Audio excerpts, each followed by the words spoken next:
Behind the Story with Naomi and Lisa, where we learn the why behind your favorite books. I'm Naomi Craig, historical fiction author of Rahab's Courage. And I'm Lisa Renee from the Collaborative Press, and I'm also a contemporary romance author of the Single Again series. Our special guest is prolific writer Mandi Blake. Mandi was born and raised in Alabama, where she lives with her husband and daughter, but her Southern heart loves to travel. Reading has been her favorite hobby for as long as she can remember, but writing is her passion. She loves a good happily ever after in her sweet Christian romance books and loves to see her characters' relationships grow closer to God and each other. Mandi, welcome to Behind the Story. Hi, thank you so much for having me. I'm so excited to meet you. Yes, and I am so excited to have you here. I'm a big fan of Mandi Blake's, and I've been bragging to Naomi and my critique partners. We've got to find out more from Mandi. She's doing so great and releasing all these books, and I just love your writing style, Mandi. And so I first, read The Freedom Ridge, your first book there, and then I found out, oh, she's got this other series and this other series. So I've been getting into the Backwater Ranch series, and it sounds so cool, your new release, Mistaking the Cowboy, number 3. It sounds like it's such a fun premise. So tell us about that book and what sparked the story in the first place. With that book, I wanted to write a character that was just kind of quirky and fun. I am not a funny person, so it took a lot of my creative energy. And when I finally finished with that one, I was like, wow, I'm done. But I just, it's sort of not really a mistaken identity, but she ends up thinking she's meeting one person, but she's really meeting another person, and it's just a big mix-up that starts the whole snowball effect there. How fun. Now, I scoped out your website and see you have so many books published in such a short time. What an accomplishment. Which series is your favorite? Can you choose? Oh, goodness, no. My first series is the Unfailing Love series, and it's a small town series. It's very close to home for me. It was my passion project, and I love it so much. The Blackwater Ranch series is Cowboy series, and which is still also close to home just because I was raised on a farm. So I know a little bit about the cattle. I'm still learning very much about it, but I love that series. I am also part of the multi-author series of Freedom Ridge, Heroes of Freedom Ridge, which has been so much fun to work on with some other authors that I love so much. And it's a Christmas story. It's a Christmas series, so that's been fun as well. I have one book right now in the Blushing Bride series. Those books are all about brides. And I have another one coming in March. So I love all of them in their own ways, and I'm so glad that I get to write what I love. Awesome. Cool. So I think it was May 2019. Is that when you first released your first one? Yes, that was my first. And you've had my first release. Books released since then. That is amazing. Yes. And well done. So all those authors out there that are watching today, they want to know, how do you do it? How do you have a schedule and keep up with that and do this rapid release? Do you have any tips or insight? Oh, I wish I did. And I wish I had a schedule because I love schedules, but pretty much it's right on my phone when I have the time, right at my computer when my husband's playing with my daughter, and any little bit of time that I can get. I've even tried to dictate in my car, writing in the middle of the night. If I wake up in the night, just any little bit, I'll write a few words and they all add up. That's amazing. I'm very impressed. Now, you indie publish, correct? Why did you choose that route? Yes, and I think that's always been the path that I've intended to go. At first it was a little overwhelming, but as soon as I immersed myself in the indie world, I just kind of ran with it, and I couldn't get enough information. I was reading books, and I was listening to podcasts, and anything that I could get my hands on, I would just read about, all of these nonfiction books about writing and writing to market and marketing your book and, making a writing schedule. So I wanted to be a part of every little piece of it at that time. So I definitely have people who edit my books because that's not my strong suit. And I know I need extra eyes. And I have a cover designer whom I love, and we work really well together. She does all of my graphics because that is not something that I can do. I can't talk about fonts. I don't know anything about them. So everything I try to make myself just doesn't work. So I will leave that to her, and I will happily outsource that. But everything else I pretty much have my hands on, and I love it. Awesome. Cool. Well, it sounds like you got a support team there and you know how to delegate, so not do everything yourself, and you can focus on your writing as much as possible. So that's awesome. So are you a plotter or pantser with this series? Do you just come up with one idea, or do you actually think, oh, I could start with book one and then a book two would be about this character? Or how far do you go into the planning process with a series? When I first start planning a series, I try to plan out at least the premise for each book so that I'll know the flow of the series, what's coming next, and I know what's in store for some of the characters. I make notes as I write. I'll be writing the first book and I'll be making notes about the sixth book.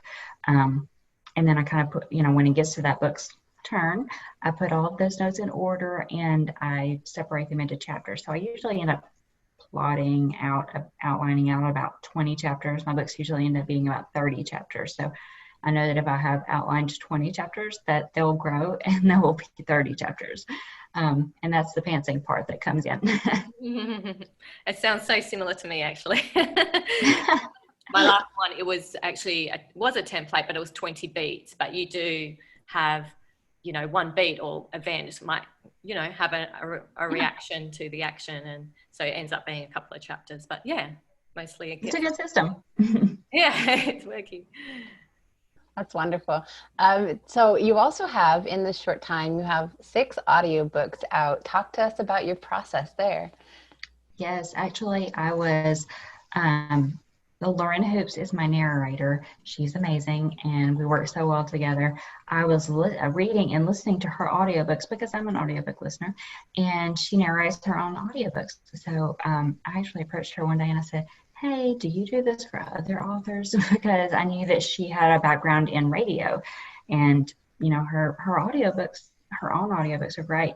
So she said, I'm not doing that yet, but I would probably do that. And so I was like, put me on your calendar because I would love for you to narrate my books. So when I approached her about it, she had just started doing it for other authors, and we communicate so well, which makes sure that the book is going to relay what I had in store for it. And listening to the audiobooks finished by Lorena are I love them. They add so much more dimension to the story, and I'm like, wow, it's like one step closer to a movie, but it's not playing in my head. I'm just listening to someone tell a story and it just comes alive. I love it.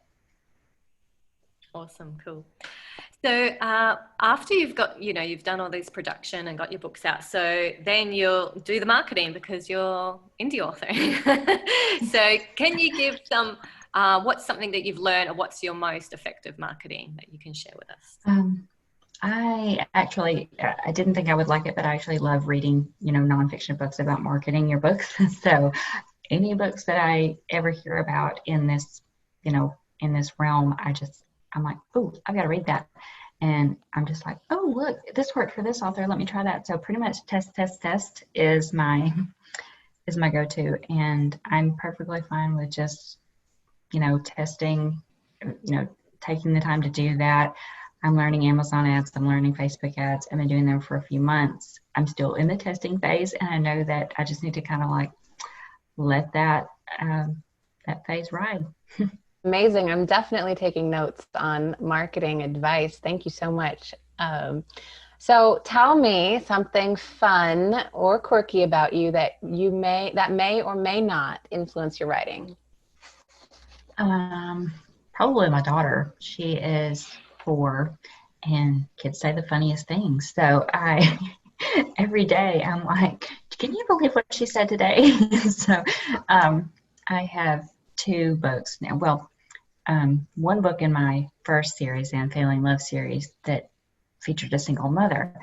And so I got to write a lot of my daughter into that one. And it was so much fun and really just gave the whole romance of it another dimension, because it's like, when someone has a kid, it's just, it's a lot to take in a new relationship. So in my second series, the Blackwater Ranch series, there is a kid that's featured in all of the books, but his dad the single dad there hasn't gotten a story yet, but it's coming, and I can't wait for it, because just those little pieces of Levi, the kid in that series, are making me excited to write it already. That's so sweet. Cool. All right. Yeah. Well, it's good to, they say, adding kids in or pets and things like that just softens the story and just adds a dimension, how the character interacts and stuff. So it always, I'm terrible at adding pets. If I add a pet, I have to, I'll forget about the pet about, a quarter of the way into the story. And then I'll be like, oh, wait, they had a dog. And so I'll make myself a note to say, go back and write the dog. And I'm just yeah. Shouldn't the dog be barking or something, or wanting food? Yeah, cool. All right. So other than your own country, is there a favorite country that you've been to, would like to visit, and why? Oh, I definitely have a favorite country, and it's Scotland. And I love talking about it. I don't know, I just had this obsession with Scotland for a while, and still do. But I wanted to go for so long. And then a few years ago, I just finally told my husband, I said, I'm going to Scotland. Am I buying 2 plane tickets or 1? And he said, okay. So we took our first trip. It was amazing. We had the best time. We saw so many things. I loved it. And then the next year, I was like, hey, I want to go again. And he was like, that's a no for me. So I went with my friends. I went with 3 of my girlfriends, and we had a blast again. And I was just like, man, I thought I was going to get it out of my system, but I can't. So then after those 2 trips, I was like, I want to go back again. But then I kind of got the bug to go to Norway. I am really interested in Norway. So I'm trying to plan out how I can get there. But with all the travel restrictions right now, I'm sitting here planning my perfect trip and having just as much fun. I love it. Let's go travel. Next we'll go to Australia and visit Lisa. Yes. I'm one of those people that I'm like, if someone says, hey, let's go, I'm like, okay, I'll pack my bag. I'm just like, I will jump right on it. And I'm a spontaneous traveler. I'm a planner traveler. I'm just like, I'm there. Actually, when I took the trip to Scotland with my girlfriends, it was 2 of my friends that I went to school with, and we talked about it the night before. We bought our plane tickets, and then the next morning I said, okay, I'm buying the tickets at 9 a.m. And then I sent them an email and said, hey, here's our confirmation. And then one of the girls, she said, my coworker said she wants to go. She just bought her ticket. Hope that's okay. And I was like, I need more friends like that. So she came, and we had a great time. I love it. So what other hobbies besides reading and traveling and writing do you have? Well, I don't have many other hobbies right now because writing takes up a lot of my time, but I have in the past been into calligraphy.